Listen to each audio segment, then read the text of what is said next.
Kalau misalnya suami ndak pulang-pulang lalu istrinya nelpon, "Pah, kamu di mana? Pah, kamu di mana? Nopo kok bola-bali nelpon? Kangen."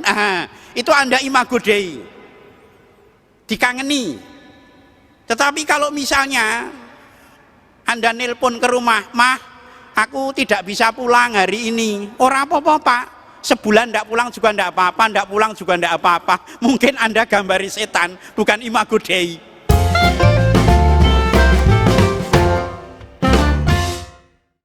Saudara-saudari yang terkasih dalam Tuhan, selamat sore berkah dalam.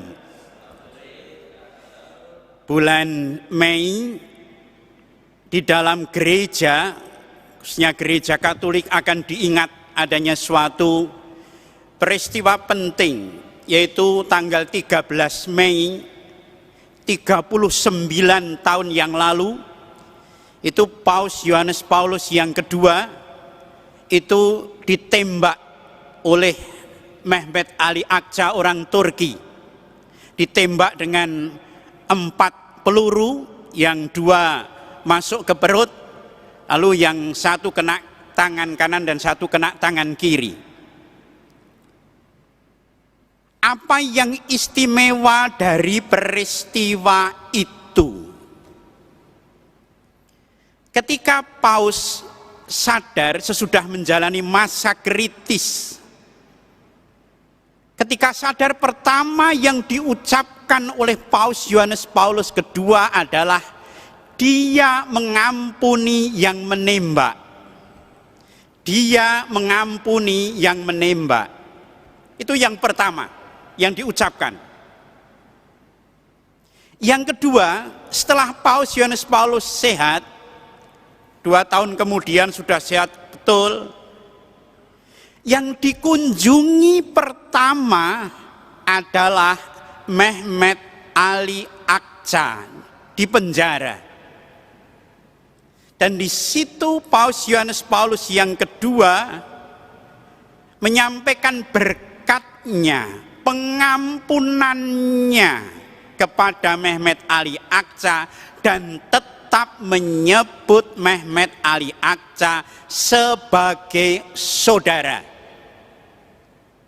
Dan ketika Paus kemudian meninggalkan penjara, Mehmet Ali Akça berteriak dengan keras, "Aku telah melihat Tuhan, aku telah melihat wajah Tuhan" dalam diri Paus Yohanes Paulus yang kedua.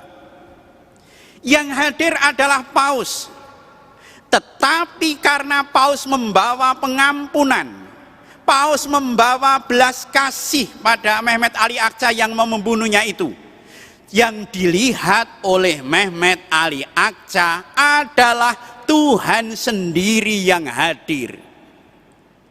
Dan inilah keprihatinan dunia saat ini. Dunia saat ini adalah dunia yang kehilangan wajah Allah. Dunia itulah kehilangan wajah Allah. Kalau mau dirunut rentetan bulan Mei itu, tanggal 13 Mei juga tanggal terjadinya kerusuhan di Indonesia ini. Tanggal 13 Mei tahun 98 terjadi kerusuhan. Tanggal 13 Mei 2 tahun yang lalu bom di Surabaya. Dunia ini telah kehilangan wajah Allah. Maka perutusan kita adalah, sesuai dengan apa yang disabdakan Tuhan, adalah untuk menghadirkan, mewujudkan wajah Allah di dalam kehidupan kita sehari-hari di tengah dunia yang menampilkan wajah setan. Sabda Tuhan hari ini mengatakan, "Dalam hal inilah Bapakku dipermuliakan, yaitu jika kamu berbuah banyak, dan dengan demikian kamu adalah murid-muridku." Dalam hal inilah Bapakku dipermuliakan, yaitu jika kamu berbuah banyak. Artinya apa? Buah-buah yang menampilkan wajah Allah. Wajah Allah itu tampil di dalam apa? Di dalam pengampunan. Wajah Allah itu tampil di dalam apa? Di dalam kemurahan hati, di dalam belas kasih. Itulah wajah Allah. Dan ketika kita menghasilkan buah-buah seperti itu, artinya kita menjadi sarana kemuliaan Allah, menjadi wajah Allah yang hidup. Dan ini menjadi hakikat murid-murid Yesus. Maka dikatakan bahwa kita itu dicipta menurut gambar Allah, imago Dei. Makhluk-makhluk yang lain tidak ada ceritanya diciptakan menurut gambar Allah, imago Dei. Tetapi kita seperti diciptakan dikatakan dalam kitab Kejadian ayat 26, ayat 27, kita diciptakan menurut gambar Allah, imago Dei, gambar Allah. Kalau kita imago Dei, maka Santo Irenaeus mengatakan, Gloria Dei vivens homo, Gloria Dei vivens homo. Kemuliaan Allah hidup mewujud dalam diri manusia. Gloria Dei vivens homo. Kemuliaan Allah mewujud hidup dalam diri manusia. Kita diciptakan menurut imago Dei, menurut gambar Allah, bukan diciptakan menurut gambar setan. Kalau kita imago Dei itu berarti mewujudkan gambar Allah yang hidup. Yang saya katakan tadi, yaitu membawa belas kasih, membawa pengampunan, membawa kemurahan hati. Sedangkan kalau kita mewujudkan gambar setan, ya yang merusak, yang dengki, yang membenci, maka tanda-tanda murid Kristus ditunjukkan, yaitu kalau berbuah banyak menjadi imago Dei. Tanda-tandanya itu sederhana. Kalau orang mewujudkan imago Dei itu keberadaannya disyukuri. Ya, keberadaannya disyukuri. Kalau Romo di paroki itu mewujudkan gambar Allah, imago Dei, nah, ya disyukuri umatnya. Nek mau pindah itu digondeli.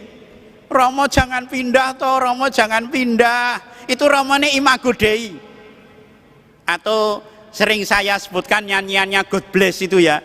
Nek Romone mau pindah karena Romone apik, imago Dei, lalu umatnya mengatakan, lebih baik di sini, rumah kita sendiri. Itu Romone imago Dei. Ini Romone gambari setan.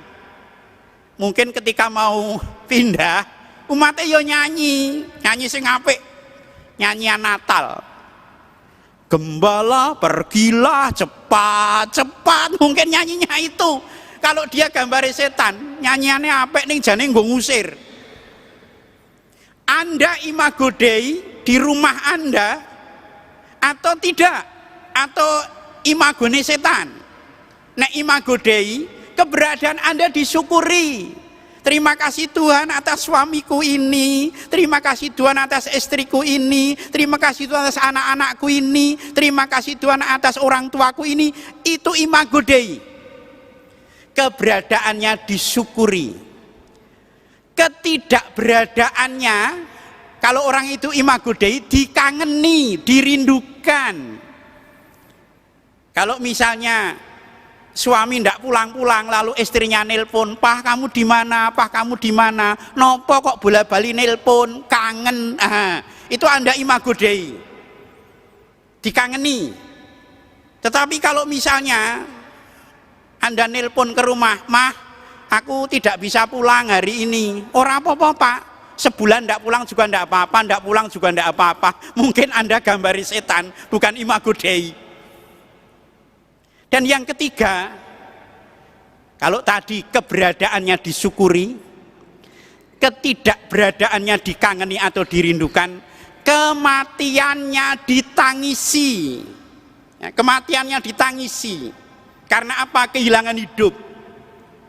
Maka benar ungkapan, ketika kita lahir, kita menangis, tetapi orang di sekitar kita tersenyum bahagia oleh karena kehadiran kita. Ya. Ketika kita lahir kita menangis, tetapi orang di sekitar kita tersenyum bahagia oleh karena apa? Oleh karena kehadiran kita. Tetapi kalau kita menjadi imago Dei, ketika kita mati dengan tersenyum bahagia, puas akan hidup ini. Kita mati tersenyum dengan bahagia. Tetapi orang di sekitar kita menangis oleh karena kehilangan kita. Saudara-saudari yang terkasih, marilah kita wujudkan sabda Tuhan hari ini, yaitu supaya kita menjadi imago Dei, gambaran Allah. Gloria Dei vivens homo, kemuliaan Allah mewujud tinggal dalam diri kita, sehingga dalam kehidupan kita menampilkan wajah Allah yang penuh belas kasih, penuh dengan berkat.